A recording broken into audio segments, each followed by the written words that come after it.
ভালুকা উপজেলা হবিরবাড়ি ৬ নং ওয়ার্ডের সাবেক মেম্বার ও ওয়ার্ড বিএনপি সাধারণ সম্পাদক হারুন ও রশিদ এর বিরুদ্ধে কয়েকটি সামাজিক যোগাযোগ মাধ্যম ও অনলাইন পেজে একটি কুচক্রী মহল চাঁদাবাজ, জমি দখল, বাড়িঘর ভাঙচুর সহ বিভিন্ন অপপ্রচার দিয়ে আসছে, যা মিথ্যা ও বানোয়াট হিসেবে আখ্যা দিয়ে সংবাদ সম্মেলনের আয়োজন করা হয়। আজ সন্ধ্যায় ৬ নং ওয়ার্ড দলীয় কার্যালয়ে হারুন ও রশিদ ছাড়াও শতাধিক বিএনপি ও অঙ্গ সহযোগী সংগঠনের নেতাকর্মীরা উপস্থিত ছিলেন। কয়েকজন বিএনপি নেতা ও সাধারণ লোক বলেন, বিএনপির সাথে জড়িত সে বর্তমান বাংলাদেশ জাতীয়তাবাদী দলের ভালুকা থানার কাশর গ্রামের ৬ নম্বর ওয়ার্ডের সাধারণ সম্পাদক হিসেবে সে এখনো নিয়োজিত আছে। তার বিরুদ্ধে এই ধরনের কোনো অপপ্রচার একটা সম্পূর্ণ বানোয়াট এবং মিথ্যা। সেই ধরনের কর্মকাণ্ডের সাথে কখনোই জড়িত না। সে কাশর বাজার কেন্দ্রীয় জামে মসজিদের একজন সভাপতি হিসেবে সে নিয়োজিত এখনো আছে। বর্তমানে যে আন্দোলন হইল, আন্দোলনের পরে আমি হারুন মেম্বারকে অকারেন্স কিছু করছে এরকম আমি জানি না, বা এখানে হয়েছে ওই কেউ তার দ্বারা নির্যাতন হয়েছে আমি জানি না। হারুন তো ভালো লোক, খারাপ লোক তো শুনি না। এখন কয়েকদিন ধরে কি একটা বানাইয়া এটা প্রচার করতেছে। সভাপতি, বর্তমান মসজিদের সভাপতি, খুব ভালো লোক, আমরা জানি, জানার সত্ত্বে ওটা করলে ওটা সত্য করে করছে। আচ্ছা, জমি দখল বা মানুষের বাড়িঘর ভাঙচুর বা এই ধরনের কোনো কিছু আমরা দেখি নাই, শুনিও নাই। বিএনপির আছে সাধারণ সম্পাদক, উনি ব্যক্তি হিসেবে কি কেমন? ভালো, এটা যা করছে সব ষড়যন্ত্র আমরা আন্দোলন তো পাই নাই লিপ্ত। ব্যক্তি হিসেবে মানে কিরকম? না, এই ব্যাপারে হ্যাঁ আসলে এই যে ভূমি দস্যুগুলো করে নাই। হ্যাঁ, আর হ্যাঁ আমাদের ওয়ার্ডের মেম্বার হ্যাঁ ভালো মানুষ। হ্যাঁ, আমাদের জানা মতো হ্যাঁ কাজ করে না। ধনী মানুষ, ওনার সম্পদের অভাব নাই। উনি মানুষের সম্পদ এই দখল করবো কোন কারণে? তার সম্পদে তো মানুষে ঘরবাড়ি করে দোকানপাট করে চলতেছে। হারুন সম্বন্ধে আমি ভালো জানি।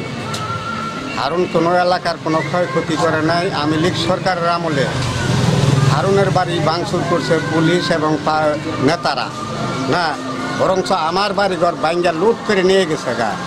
না, এই সমস্ত দলের নেতারা এখন কি ছাড়ছে না ছাড়ছে না এগুলো তো আমরা জানি না, কিন্তু অপবাদ ছড়াইতেছে, কিন্তু অপবাদ করছেই তারা। এই বিগত 15 বছরে যতটি মামলা হয়েছে হারুন মেম্বারের নামে, না সব কিছু মিথ্যা মামলা দিছে। তারে হয়রানি অনেক কিছু করছে। এখন তার নামে মিথ্যা কইয়া মানে যারাই করে এরাই বানোয়াট, এরা একদম মিথ্যাবাদী। এরা এই বিএনপির কিছুই না। যারা এই সমস্ত কথা অপচার করে এরা আমাদের দলের শত্রু, আমাদের বিএনপির শত্রু।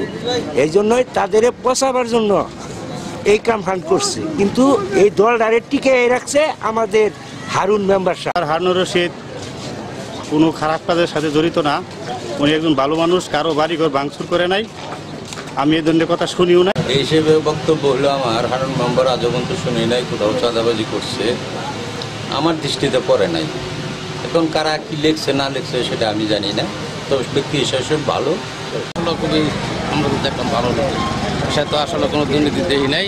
সে মানুষের যে এই সে কোনো কিছু করে নাই, সে ভালোভাবে চলছে। একটা অনলাইনের মধ্যে দেখা যাচ্ছে যে কিছু একটা অপপ্রচার দেখা যাচ্ছে, ওই বিষয়ে আপনি আসলে কি?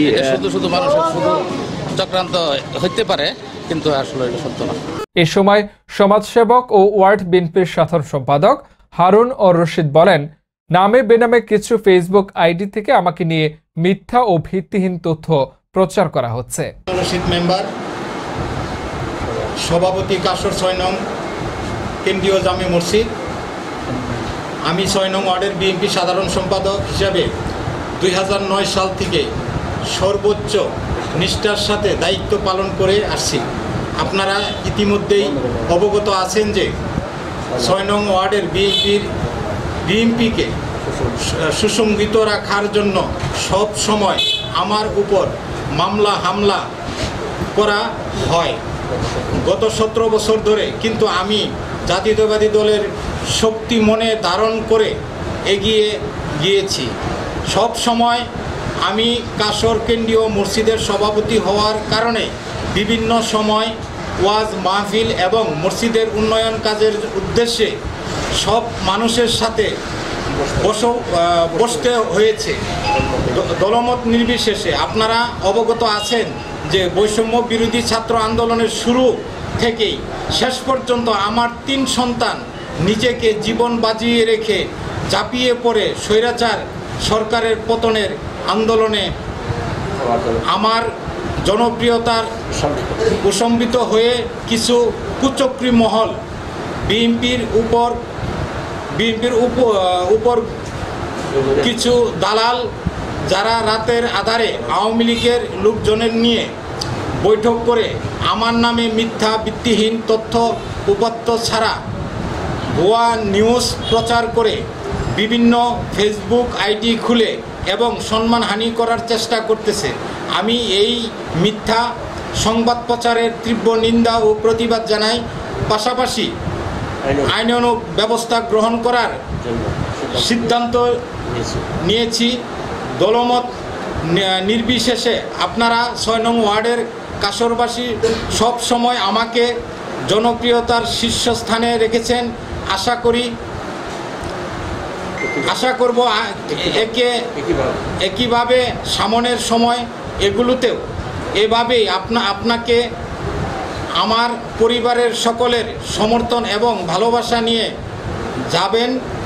আপনাদের দোয়া ও ভালোবাসা নিয়ে সব সময় আপনাদের পাশে থেকে কাজ করে যেতে চাই। ভালো থাকবেন সকলেই।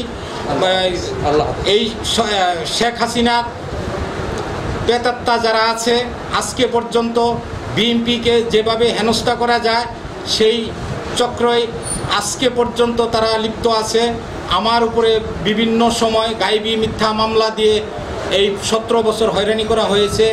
আমি সকলকে ধন্যবাদ জানাই।